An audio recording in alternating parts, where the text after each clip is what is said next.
हमारे साथ मंच पर आपके सबसे प्रिय नेता और यहां के मुख्यमंत्री आदरणीय के चंद्रशेखर राव जी, मंच पर उपस्थित दिल्ली के मुख्यमंत्री अरविंद केजरीवाल जी, पंजाब के मुख्यमंत्री श्री भगवत मान जी, सीपीआई के जनरल सेक्रेटरी आदरणीय डी राजा जी और मंच पर उपस्थित सभी बीआरएस पार्टी के सभी वरिष्ठ नेता, यहां पर इस सभा में उपस्थित बीआरएस पार्टी के संगठन के सभी पदाधिकारी, मिनिस्टर्स, सांसद, विधायक, सभी नेता और बड़ी संख्या में, जहां तक मैं देख सकता हूं मुझे लोग ही लोग दिखाई दे रहे हैं, सर दिखाई दे रहे हैं। मैं अगर बाईं तरफ देखता हूं मुझे लोग ही लोग दिखाई दे रहे हैं, सर दिख रहे हैं। दाईं तरफ देखता हूं तो सर दिखाई दे रहे हैं। और मैं जब सामने देखता हूं, जहां तक देख सकता हूं वहां तक मुझे लोग दिखाई दे रहे हैं।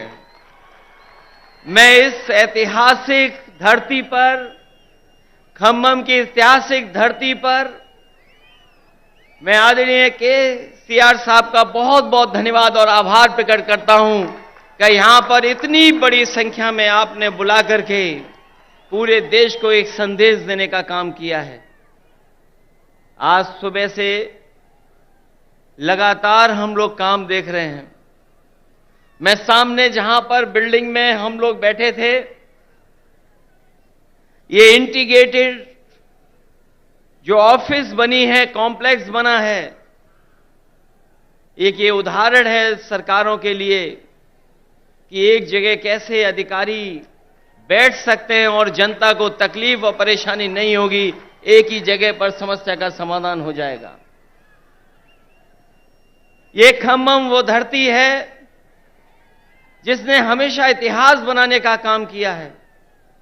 यहां के लोगों ने बड़ी से बड़ी हुकूमत रही होंगी, ताकतें रही होंगी, उनके खिलाफ अपनी आवाज उठाने का काम किया है। यहां के किसान, यहां के नौजवान, अगर किसान कभी इकट्ठे हुए हैं और अपनी आवाज को बुलंद करना पड़ा होगा तो यहां के किसान इकट्ठे होकर के अपनी आवाज बुलंद कर करके उस समय की हुकूमत को हिला के रख दिया। मुझे उम्मीद है कि आने वाले समय में जो हालात हैं देश के,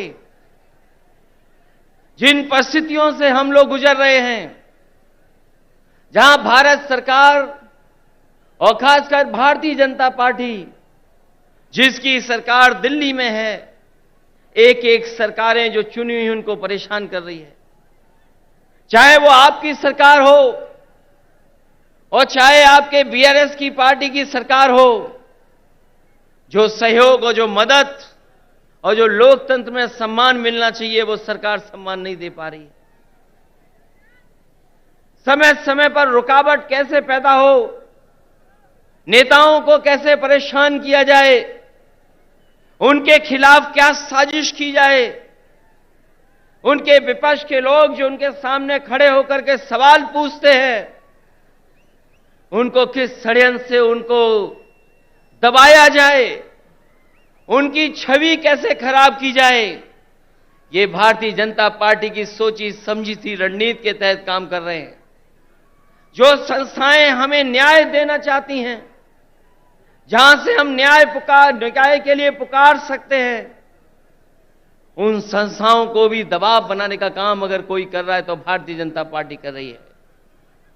अभी कल ही भारतीय जनता पार्टी की मीटिंग खत्म हुई है और उन्होंने कहा कि 400 दिन बाकी हैं हमें तो लगता था कि ये सरकार तो वो है जो दावा करती थी कि हटेगी नहीं, अब तो वो स्वयं स्वीकार कर रही है कि अब 400 दिन हैं।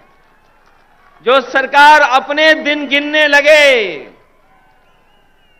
जो सरकार अपने दिन बताने लगे, समझ लो ये 400 दिन बाद सरकार रुकने वाली नहीं है। अब तो 399 दिन बचे हैं।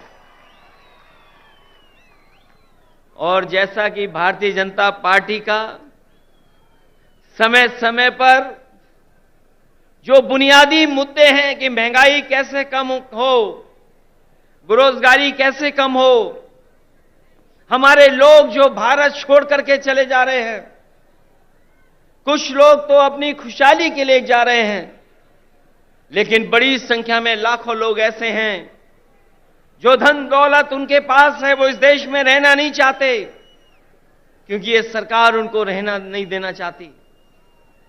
इनके पास बुनियादी ठोस मुद्दे जो किसान की जरूरत के वो नहीं पूरे कर रहे हैं।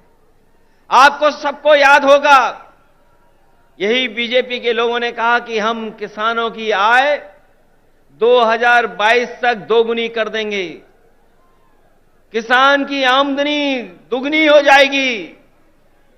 हालांकि 2023 शुरू हो गया है, लेकिन मुझे तो ये लगता है किसान की तकलीफ और परेशानी को देख करके इन भारतीय जनता पार्टी के लोगों का 2022 अभी खत्म नहीं होगा, इनका 22 खत्म नहीं होगा, 23 आ गया, 24 आ जाएगा। लेकिन भारतीय जनता पार्टी ने जो वादा किया था कि 22 तक हम किसानों की आय दोगुनी कर देंगे, वो अभी दोगुनी नहीं हुई है। हमारा किसान तकलीफ और परेशानी में है, उसको वादा तो कर रहे हैं, लेकिन जो बुनियादी उसे मदद मिलनी चाहिए वो मदद नहीं मिल पा रही है। ये हमारा जो नौजवान दिखाई दे रहा है, ये नौकरी और रोजगार की तलाश में अपना भविष्य चौपट कर रहा है। ये सरकार कोई ठोस कदम नहीं उठा पा रही। आपका प्रदेश में तो सरकार है जहां मुख्यमंत्री काम कर रहे हैं, लेकिन हम तो अपने प्रदेश में देखते हैं जहां पर बड़े पैमाने पर बेरोजगारी है। जैसे ही चुनाव आ गया है, इन्होंने तय कर लिया है कि जगह जगह इन्वेस्टमेंट मीट करेंगे और इन्वेस्टमेंट मीट के बहाने लोगों को धोखा देंगे। ये प्रचार के माध्यम से धोखा देना चाहते हैं। वैसे तो समय समय पर देश के लोग और देश के जो नेता होते हैं वो G20 की अध्यक्षता कर रहे हैं, लेकिन इस बार इन्हें मौका मिला है अध्यक्षता करने का। मुझे लगता है कि केवल चुनाव के लिए ही प्रचार करेंगे, उसमें कोई ठोस कदम नहीं उठाएंगे। इसलिए आज जब हम इतनी बड़ी संख्या में लोगों के सामने इकट्ठे हुए हैं, जहां मुझे लोग ही लोग दिखाई दे रहे हैं, उनके सामने मैं कह सकता हूं कि अगर तेलंगाना में सफाया हो रहा है बीजेपी का, तो उत्तर प्रदेश भी पीछे नहीं रहेगा। आप अपने प्रदेश से हटाइए, यूपी से हम लोग मिलकर के उनको हटाने का काम करेंगे। हम यूपी वाले यही जानते हैं कि जिन्हें प्रधानमंत्री बनना है वो उत्तर प्रदेश जरूर आते हैं। इसीलिए आपने देखा होगा गुजरात से उत्तर प्रदेश आए। अगर गुजरात से प्रधानमंत्री बन सकते होते तो शायद गुजरात वो नहीं छोड़ते, लेकिन उत्तर प्रदेश के साथ जो धोखा हुआ है उसकी आप कल्पना नहीं कर सकते हैं। मां गंगा हमारी पूजा का, हमारी आस्था का, हमारी संस्कृति की स्थान है। एक पानी का जहाज चला करके, विलासिता का जहाज चला करके न जाने क्या सपने दिखा रही है सरकार। और जिस मां गंगा को साफ हो जाना चाहिए था, मां गंगा वैसी की वैसी है, नदी साफ नहीं है, नदी को साफ नहीं कर पाए। मुझे खुशी है इस बात की कि जब मैं मुख्यमंत्री था उस समय आपके मुख्यमंत्री जी ने एक फैसला लिया था कि यहां पर किसानों के खेत तक और घरों में, यहां पर किसानों के खेत तक और घरों में पानी पीने का कैसे इंतजाम किया जाए। वो जो इंटीग्रेटेड इरिगेशन सिस्टम का आपने शुरुआत की, मैं आपको बधाई देता हूं और जनता को भी बधाई देता हूं, उनका धन्यवाद देता हूं कि आपके प्रदेश से शुरू हुई योजना, जहां पर खेत को पानी, घर में पानी का इंतजाम किया, वही तो भारत सरकार नकल कर रही है। जो आज भारत सरकार नकल कर रही है वो कहीं ना कहीं आपकी देन है। जिस सरकार ने एक उदाहरण पेश किया हो, और न केवल इरिगेशन में और भी क्षेत्रों में, मैं ऐसे सरकार के लोगों को बधाई देता हूं और खासकर मुख्यमंत्री जी को बधाई देता हूं। जहां इतना विकास हो रहा हो, वहीं भारतीय जनता पार्टी के लोग देश को पीछे ले जाना चाहते हैं। उनके मुद्दे, उनके फैसले हमें और आपको पीछे ले जा रहे हैं। इसलिए आज जरूरत है प्रोग्रेसिव नेताओं की, प्रोग्रेसिव सरकारों की। और मुझे उम्मीद है कि जिस तरीके से भारतीय जनता पार्टी ने देश को पीछे कर दिया है हर चीज में, हम सब मिलकर के जो मंच पर बैठे हैं और प्रदेशों में भी हैं, जो साथ मिलकर के काम करेंगे तो देश को एक नई सरकार भी और नए तरह का एक प्रोग्रेसिव एजेंडा देकर के देश को आगे ले जाने का काम करेंगे। मैं एक बार फिर बधाई देता हूं कि आपने जितना प्रचार करना चाहिए था, आपने भगवान विष्णु, उनके अवतार भगवान नरसिम्हा जी का जो मंदिर का निर्माण कराया, मैं आपको बधाई देता हूं। आपने काम ज्यादा किया, प्रचार कम किया, लेकिन कुछ लोग तो ऐसे हैं जो काम कम प्रचार ज्यादा करते हैं।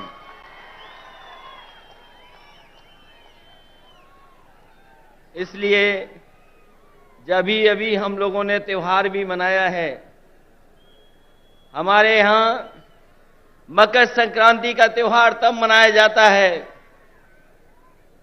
जब सूर्य उत्तरायण हो जाता है। अगर हम मकर संक्रांति मनाते हैं तो देश में अलग अलग जगह अलग अलग त्योहार मनाते हैं। अगर सूर्य उत्तरायण हुआ है तो राजनीति दक्षिणायन चली गई है, और उत्तरायण से अगर कोई चीज शुरू हुई है और अगर दक्षिणायन राजनीति शुरू कर रहा है, तो मुझे उम्मीद है कि आने वाले समय में बदलाव देश में आएगा और देश में एक नई सरकार होगी। ये भारतीय जनता पार्टी के लोग नहीं रहेंगे, क्योंकि इनके पास भ्रम और जाल फैलाने के अलावा कोई रास्ता नहीं है। ये समय समय पर भ्रम फैलाते हैं, समय समय पर जाल फेंकते हैं। ये भारतीय जनता पार्टी भ्रम जाल पार्टी है, इससे सावधान रहना।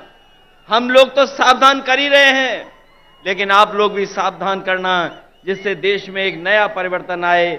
मैं इन्हीं शब्दों के साथ आप सबका बहुत बहुत स्वागत करता हूं, बधाई देता हूं। इस ऐतिहासिक धरती पर जो ऐतिहासिक जनसभा हुई है, उसके लिए बहुत बहुत बधाई। और यहां पर जितने भी दूसरे दलों के नेता हैं, मैं उन सब का स्वागत करता हूं। और एक बार फिर आपके मुख्यमंत्री केसीआर राव साहब का बहुत बहुत स्वागत और बहुत बहुत धन्यवाद और बहुत बहुत बधाई। हम सबको यहां पर इकट्ठा करने के लिए और लाने के लिए बहुत बहुत धन्यवाद आपका।